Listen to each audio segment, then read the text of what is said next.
Les images de la caméra de sécurité montraient exactement ce à quoi je m'attendais, les 3 voitures de ma famille, avançant péniblement dans mon allée enneigée, leurs phares peinant à percer le blizzard qui s'épaississait. J'étais assise dans mon bureau, sirotant un chocolat chaud, les regardant s'approcher de mon sanctuaire, caché le manoir Evergreen.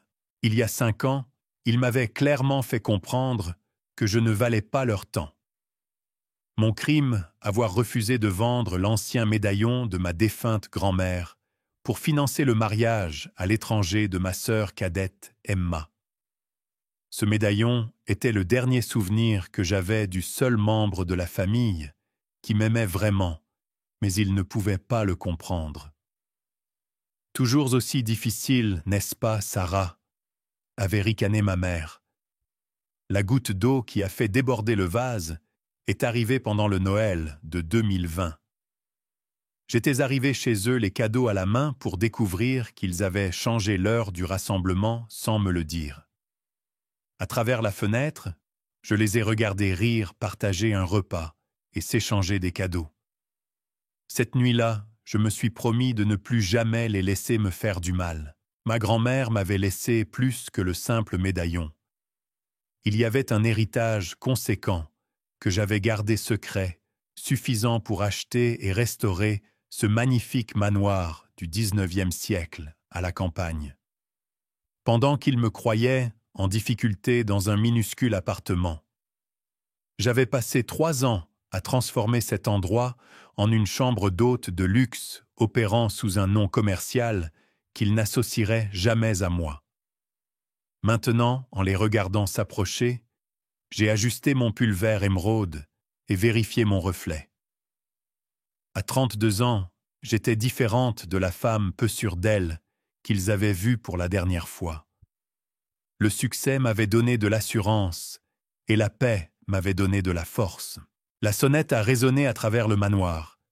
J'ai pris mon temps pour me rendre à la grande entrée, mes talons claquant sur le sol en marbre. À travers le verre dépoli, je pouvais voir leurs silhouettes blotties les unes contre les autres. Maman, papa, Emma, son mari Tom et leurs enfants.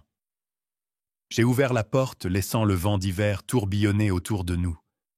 Leurs expressions sont passées d'un soulagement désespéré à une incrédulité choquée.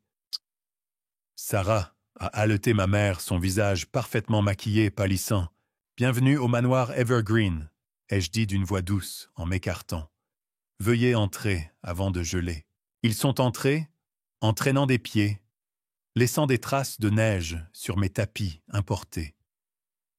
Les jumeaux d'Emma, maintenant âgés de 7 ans, regardaient avec de grands yeux le lustre en cristal et l'imposant sapin de Noël dans le hall d'entrée. Mon père, d'habitude si calme, ne pouvait s'empêcher de regarder bouche bée le grand escalier. « Tu travailles ici ?» a finalement demandé Emma, serrant son sac à main de créateur. J'ai souri, savourant l'instant.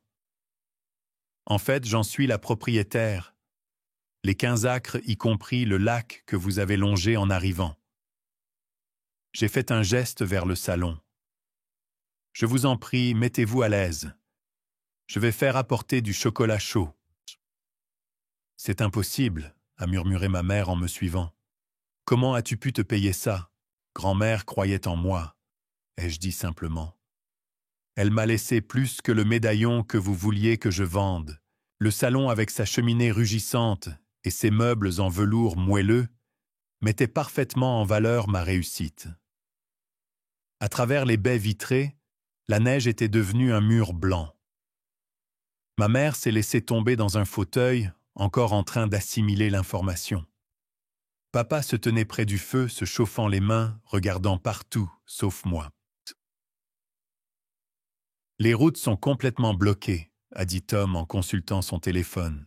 « La tempête est censée durer jusqu'au matin. »« Quelle chance que vous ayez trouvé un abri !» ai-je répondu en appuyant sur un bouton discret pour appeler Maria, ma gouvernante. Nous avons beaucoup de place. Les jumeaux d'Emma avaient découvert le petit train du sapin de Noël qui tournait à sa base. Leur joie m'a fait sourire. Eux au moins étaient innocents dans tout cela.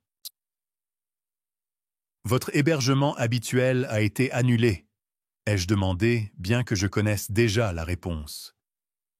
J'ai acheté cette propriété le mois dernier, spécifiquement, pour la fermer pour rénovation pendant Noël.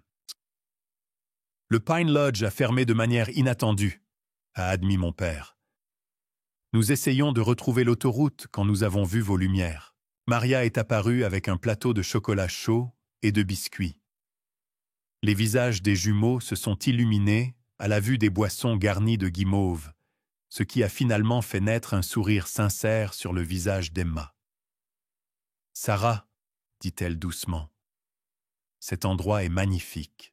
Pendant un instant, j'ai revu ma petite sœur, pas la femme, qui avait contribué à m'exclure des réunions de famille. « Merci, ai-je répondu en gardant ma voix neutre. Alors qu'il se réchauffait et que le choc initial se dissipait, les questions ont commencé à fuser. Depuis combien de temps je possédais cet endroit? Pourquoi je ne leur avais rien dit? Est-ce que je le gérais seul? J'ai répondu de manière sélective, en gardant mon sang-froid. Laissez-les s'interroger. Laissez-les réaliser ce qu'ils avaient manqué en me mettant à l'écart. Je vais demander à Maria de préparer des chambres pour tout le monde, ai-je annoncé en me levant. L'aile est a les meilleures vues sur la neige. Ma mère a finalement retrouvé sa voix. Sarah, nous devrions parler. Je me suis arrêté sur le seuil, me retournant pour faire face à ma famille. 5 années de cartes de vœux retournées sans avoir été ouvertes. 5 années d'appels bloqués et de messages ignorés. 5 années de guérison et de construction de ma propre vie. Oui, ai-je convenu, ma main reposant sur le cadre de la porte. Nous devrions, mais pas ce soir. Ce soir, vous êtes mes invités et c'est la veille de Noël. Commençons par là. En quittant la pièce, j'ai entendu les jumeaux s'exclamer en trouvant d'autres cadeaux sous le sapin, des cadeaux que j'avais emballés au cas où ce moment arriverait un jour. Parfois, la vengeance n'a pas besoin d'être un plat qui se mange froid. Parfois, il suffit de la servir avec un chocolat chaud et une chance de rédemption. Ce qu'ils ne savaient pas, c'est que ce n'était que le début de leur surprise de Noël. L'horloge de parquet dans le hall a sonné 9 heures, alors que je terminais ma tournée du soir. Ma famille s'était installée dans leur chambre, chacune choisie stratégiquement. Les jumeaux étaient ravis de la salle de jeu secrète de leur chambre, tandis qu'Emma et Tom avaient eu la suite donnant sur le lac gelé. Mes parents avaient reçu la chambre à côté de la bibliothèque, celle avec toutes les photos de famille qu'ils n'avaient jamais vues. Je me tenais maintenant dans cette bibliothèque, touchant les cadres qui documentaient mon parcours, des photos de moi achetant le manoir, les travaux de restauration, la grande ouverture, mais surtout des photos de moi avec grand-mère dans cette même maison quand j'étais jeune. Ce manoir avait été la maison de son enfance, vendue des décennies plus tôt, lorsque sa famille avait traversé des moments difficiles. Le racheter avait été ma mission secrète. Un léger coup à la porte a interrompu mes pensées. Emma se tenait sur le seuil, vêtue du peignoir moelleux que j'avais laissé dans sa chambre. « Tu n'arrives pas à dormir ?» ai-je demandé sans me retourner. « Comment le pourrais-je » Elle est entrée, ses yeux balayant les photos. « Sarah, est-ce que c'est l'ancienne maison de grand-mère Celle dont elle nous racontait des histoires ?»« La même, » ai-je dit, en lui faisant enfin face. Grand-mère m'a laissé les moyens de la racheter. Elle savait que j'étais la seule à me souvenir de chaque histoire qu'elle racontait sur cet endroit. La main d'Emma a tremblé en touchant une photo de la bibliothèque des années 50. La porte secrète derrière la bibliothèque bleue. Est-ce qu'elle est toujours là? Je me suis dirigé vers la bibliothèque ancienne et j'ai appuyé sur un levier caché. Le panneau s'est ouvert en silence, révélant un petit coin lecture avec une banquette près de la fenêtre. Nous avions l'habitude de nous cacher ici pendant les visites d'été, a murmuré Emma les larmes aux yeux, avant qu'ils ne la vendent. Et maintenant, elle est de retour dans la famille. Je l'ai regardé assimiler cette information. Mais d'après vous tous, je ne fais plus vraiment partie de la famille, n'est-ce pas? Elle a tressailli. Sarah, à ce sujet, ces 5 dernières années ont été instructives, ai-je terminé. J'ai appris qui je suis sans essayer de répondre à des attentes impossibles. La porte s'est rouverte et ma mère est entrée semblant plus petite dans sa chemise de nuit d'emprunt que je ne l'avais jamais vue. J'ai entendu des voix, a-t-elle dit, puis s'est arrêtée net à la vue des photos. Oh mon Dieu. Bonsoir, mère. Vous reconnaissez la maison maintenant. Elle s'est approchée du mur, la main sur la bouche. La maison de ta grand-mère. Mais comment? Pourquoi ne nous as-tu rien dit? Vous en seriez-vous soucié? J'ai gardé ma voix égale. Vous étiez trop occupé par la vie parfaite d'Emma pour remarquer la mienne. Ce n'est pas juste, a commencé ma mère, mais Emma l'a interrompue. Si ça l'est, maman, nous avons été horribles avec elle pour un médaillon de toutes les choses. Emma s'est tournée vers moi. J'étais tellement absorbé par mon mariage et ce que je voulais. Je ne t'ai même jamais demandé pourquoi ce médaillon comptait tant pour toi. J'ai sorti le médaillon de sous mon pull.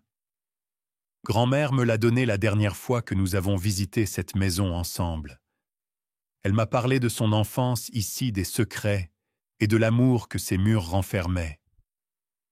Elle m'a fait promettre de ne jamais laisser personne me voler mes rêves. J'ai ouvert le médaillon leur montrant la minuscule clé à l'intérieur. Ceci ouvre son ancienne boîte à bijoux qui est toujours cachée dans cette maison. Je l'ai trouvée pendant les rénovations. Ma mère s'est assise lourdement dans un fauteuil en cuir. Elle a toujours dit que tu étais celle qui lui ressemblait le plus. Volontaire, indépendante. Difficile, ai-je suggéré en haussant un sourcil. Spécial, a-t-elle corrigé me surprenant. J'étais jalouse de ta relation avec elle. Et puis après sa mort, quand tu n'as pas voulu abandonner ce médaillon, j'ai laissé cette jalousie tout empoisonnée. Une bûche s'est déplacée dans la cheminée, envoyant des étincelles dans le conduit. Dehors, la neige continuait de tomber, recouvrant le monde de silence. Les jumeaux ont trouvé d'autres cadeaux sous le sapin, a dit doucement Emma. Est-ce que tu leur as acheté des cadeaux chaque année? J'ai hoché la tête. Ils sont innocents dans tout ça. J'ai une pièce entière remplie de 5 ans de cadeaux pour eux. J'ai continué à espérer que nous retrouverions notre chemin vers toi, a terminé ma mère. Que vous le voudriez, ai-je corrigé. Emma a essuyé ses larmes. Tu te souviens de ce que grand-mère disait à propos de cette maison à Noël? La magie vit entre ces murs. Avons-nous cité toutes ensemble, puis nous avons partagé un rire surpris. Chien, elle disait aussi autre chose, ai-je ajouté. Que la vraie famille retrouve son chemin vers la maison, peu importe à quel point elle s'est perdue. Ma mère s'est levée, lissant sa chemise de nuit, de ses mains tremblantes. Sommes-nous trop perdus, Sarah? J'ai pensé aux années de douleur, mais aussi à l'espoir secret qui m'avait fait préparer ces chambres, emballer ces cadeaux, et garder ma porte ouverte en cette nuit de neige. Cela dépend, ai-je dit prudemment. Êtes-vous prête à retrouver votre chemin? Emma a tendu la main vers la mienne, et après un moment d'hésitation, je l'ai laissé la prendre. Ma mère s'est approchée, ses yeux fixés sur le médaillon.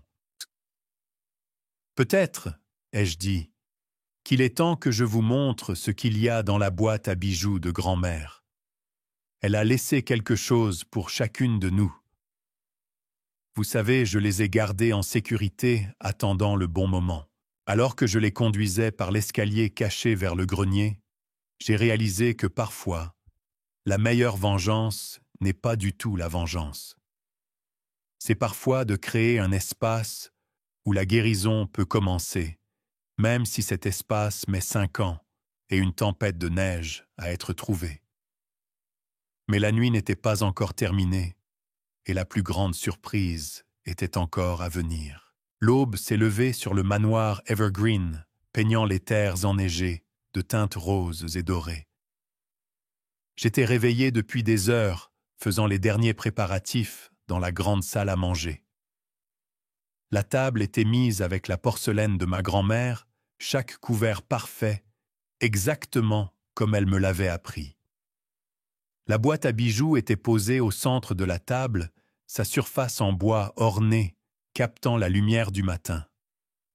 Je l'avais récupérée du grenier la nuit dernière, après qu'Emma et maman soient retournées dans leur chambre.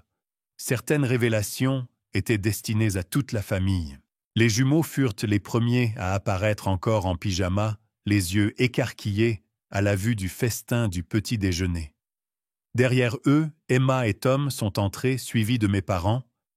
Ils ont tous hésité sur le seuil, comme s'ils n'étaient pas sûrs de leur accueil. « Joyeux Noël !» ai-je dit en désignant la table. « Je vous en prie, asseyez-vous. » Alors qu'ils prenaient place, j'ai pris la boîte à bijoux. Avant de manger, je pense qu'il est temps pour les derniers cadeaux de grand-mère. Mon père a parlé pour la première fois depuis son arrivée. « Sarah, nous ne méritons pas. » « Il ne s'agit pas de mériter, » l'ai-je interrompu doucement. « Il s'agit de respecter ses dernières volontés. » J'ai inséré la minuscule clé de mon médaillon et la boîte s'est ouverte avec un léger déclic. À l'intérieur, nichées dans du velours délavé, se trouvaient 5 enveloppes et plusieurs petites boîtes. Je les ai distribuées, gardant la mienne pour la fin. Les jumeaux ont reçu des bracelets en argent assortis avec leur pierre de naissance, bien qu'ils soient nés des années après le décès de grand-mère. « Comment a-t-elle » s'est demandé Emma en aidant ses filles à mettre leurs bracelets. « Elle savait que tu aurais des enfants un jour. Elle les a achetés avant de mourir confiante qu'ils trouveraient leur chemin vers les bonnes personnes au bon moment. » Les mains de ma mère tremblaient en ouvrant son enveloppe. Une délicate bague en saphir est tombée dans sa paume, accompagnée d'une lettre. C'était la bague de sa mère, a-t-elle murmuré. Je l'ai toujours admirée. Papa a reçu la montre à gousset de son père et une lettre qui l'a fait se détourner, essuyant ses larmes. Emma a trouvé un collier de perles avec lequel elle jouait enfant, accompagné de mots qui l'ont fait pleurer. Finalement, j'ai ouvert mon enveloppe. À l'intérieur se trouvait un acte de propriété et une lettre que j'avais lue d'innombrables fois au fil des ans. Mais cette fois, je l'ai lue à voix haute. « Ma très chère Sarah, si tu lis ceci en présence de notre famille, alors tu as fait exactement ce que je savais que tu ferais. Tu les as ramenés à la maison non seulement dans cette maison, mais les uns aux autres. L'acte ci-joint est celui du manoir Evergreen. Je ne pouvais pas supporter de le voir vendu à des étrangers il y a toutes ces années, alors je l'ai racheté secrètement, attendant le bon moment, la bonne personne, pour lui redonner sa gloire d'antan. Cette personne, c'est toi, ma chérie. Mais une maison n'est rien sans une famille pour la remplir. Même quand ils nous blessent, même quand ils perdent leur chemin, la famille vaut la peine qu'on se batte pour elle. Ta force ne réside pas seulement dans le fait de rester seul. Elle réside dans le fait de savoir quand ouvrir la porte et laisser l'amour revenir. Le manoir est à toi, mais mon dernier souhait est que tu en fasses à nouveau un foyer pour vous tous. Avec tout mon amour, grand-mère. » Le silence est tombé sur la table, seulement rompu par le grignotage silencieux des toasts par les jumeaux. Ma mère a tendu la main par-dessus la table et a pris la mienne. « Nous avions tellement tort, » a-t-elle dit doucement.